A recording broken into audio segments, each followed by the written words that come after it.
Assalamualaikum warahmatullahi wabarakatuh. Hai teman, di sini saya akan menjelaskan yang pertama tentang hakikat manusia menurut psikoanalisa. Yang kedua, struktur kepribadian manusia menurut psikoanalisa. Yang ketiga, pribadi yang sehat dan bermasalah menurut psikoanalisa. Dan yang terakhir, hakikat konseling menurut psikoanalisa. Selamat menyaksikan. Poin pertama yaitu hakikat manusia menurut psikoanalisa. Manusia terbentuk dari kepribadian. Kepribadian adalah semua corak perilaku dan kebiasaan individu yang terhimpun dalam diri dan digunakan untuk bereaksi serta menyesuaikan diri terhadap segala rangsangan baik dari luar maupun dari dalam. Corak perilaku dan kebiasaan ini merupakan kesatuan fungsional yang khas pada seseorang. Poin kedua yaitu struktur kepribadian manusia menurut psikoanalisa. Struktur kepribadian merupakan unsur-unsur atau komponen yang membentuk diri seseorang secara psikologis. Salah satu gagasan kepribadian yang paling tua adalah menurut Sigmund Freud. Berdasarkan penelitian dari beberapa klien mengalami masalah kejiwaan, ia menyimpulkan bahwa diri manusia dalam bentuk kepribadian terdiri atas 3 komponen, yaitu id, ego, superego. Selanjutnya penjelasan dari id. Id artinya nafsu atau dorongan-dorongan kenikmatan yang harus dipuaskan, bersifat alamiah pada manusia.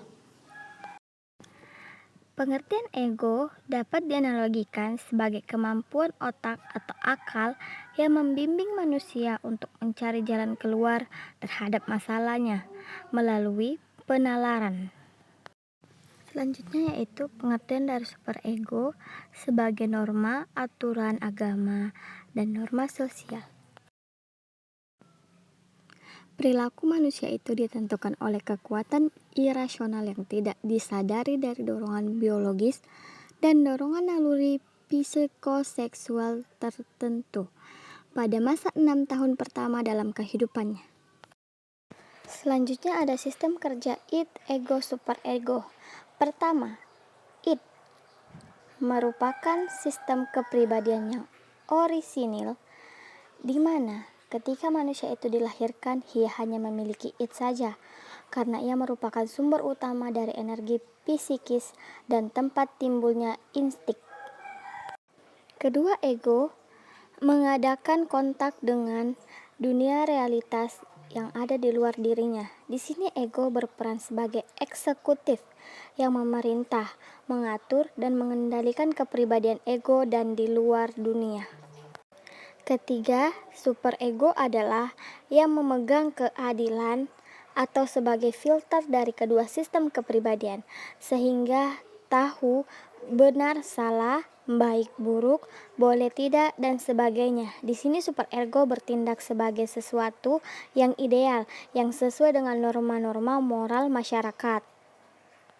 Poin ketiga yaitu pribadi yang sehat dan bermasalah menurut psikoanalisa. Aliran ini melihat dari sisi negatif individu, alam bawah sadar yaitu id, ego, superego. Mimpi dan masa lalu manusia dianggap sebagai sakit atau pincang manusia adalah korban dari tekanan-tekanan biologis dan konflik masa kanak-kanak.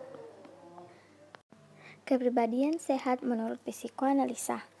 Kepribadian yang sehat menurut Freud adalah jika individu bergerak menurut pola perkembangan yang ilmiah, hasil belajar dalam mengatasi tekanan dan kecemasan. Kesehatan mental yang baik adalah hasil dari keseimbangan antara kinerja superego terhadap id dan ego pada alam pikiran tidak sadar dan kreativitas sebagai kompensasi untuk masa anak-anak yang traumatis. Individu bersifat egois, tidak bermoral, dan tidak mau tahu kenyataan. Manusia sebagai homo valens dengan berbagai dorongan dan keinginan.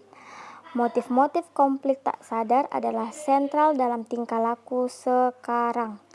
Manusia didorong oleh dorongan seksual agresif. Perkembangan dini penting karena masalah-masalah kepribadian berakal pada konflik-konflik masa anak-anak yang depresi. Sehingga individu dapat mencapai aktualisasi diri yang baik. Pribadi bermasalah menurut psikoanalisa. Yang pertama, tidak seimbang antara id, ego, dan superego. Yang kedua, ketidakmampuan ego mengendalikan keinginan dan tuntutan moral. Selanjutnya, pengalaman masa anak-anak yang ditekan terus-menerus maka akan dimasukkan ke dalam bawah sadar dan suatu saat dimasukkan ke dalam alam. Dan yang terakhir, mengalami kecemasan-kecemasan, neurosis, dan histeria. Poin keempat, hakikat konseling menurut psikoanalisa. Pendekatan psikoanalisa sendiri menekankan pada pentingnya riwayat hidup klien atau perkembangan psikoseksual, pengaruh dari impuls-impuls genetik, energi hidup, pengaruh dari pengalaman diri kepada pribadi individu, serta irasionalitas dan sumber-sumber tak sadar dari tingkah laku manusia. Konsep psikoanalisa mengenai taraf kesadaran memberikan kontribusi yang sangat signifikan. Taraf konsekons berisi tentang ide-ide yang tidak disadari oleh individu pada saat itu akan tetapi dipanggil kembali. Taraf ukonsekons berisi tentang memori dan ide yang sudah dilupakan oleh individu. Adapun tujuan dari konseling psikoanalisa. Tujuan konseling adalah mengubah perilaku dalam pengertian yang sangat luas. Dalam pandangan psikoanalisa, tujuan konseling yaitu agar individu mengetahui dan memiliki ego yang kuat atau egocentris. Konseling dalam psikoanalisa lebih kepada proses reedukasi terhadap ego dari yang sebelumnya terus tunduk pada impuls-impuls atau hukuman kode moralnya menjadi lebih realistik dan rasional. Perspektif psikoanalisa hubungan dengan konseling. Konseling dalam psikoanalisa terdapat dua bagian, yaitu hubungan antara konseling atau klien dengan konselor. Kedua hubungannya tersebut berupa melakukan analisis dan transferensi. Kedua bentuk hubungan tersebut memiliki fungsi yang berbeda-beda. Konselor yang berhasil membangun hubungan analisis dengan konseling dimungkinkan akan lebih berhasil dalam proses selanjutnya. Melakukan sebuah analisis merupakan sikap konseling kepada konselor yang relatif rasional, realistik, dan tidak neurotik. Analisis ini terjadi pada awal hubungan antara konselor dengan konseli. Selanjutnya, teknik konseling psikoanalisa. Yang pertama, asosiasi bebas. Maksudnya yaitu teknik yang memberikan kebebasan kepada konseli untuk mengemukakan segenap perasaan dan pikirannya yang terlintas di benaknya, baik yang menyenangkan maupun yang tidak menyenangkan. Selanjutnya, analisis mimpi.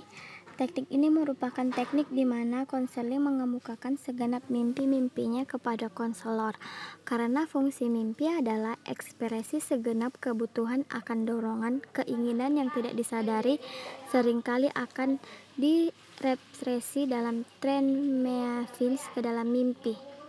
Selanjutnya, analisis transferensi. Transferensi adalah respon konseling kepada konselor.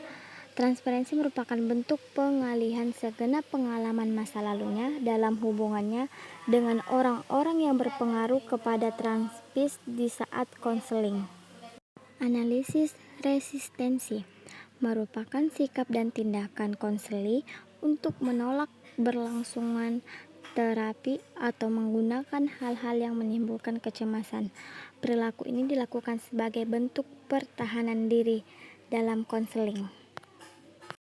Dan yang terakhir adalah interpretasi. Interpretasi harus dianggap sebagai bagian dari teknik-teknik yang telah disebutkan di atas. pada saat melakukan interpretasi, konselor membantu konseli memahami arti peristiwa dari masa lalu dan sekarang.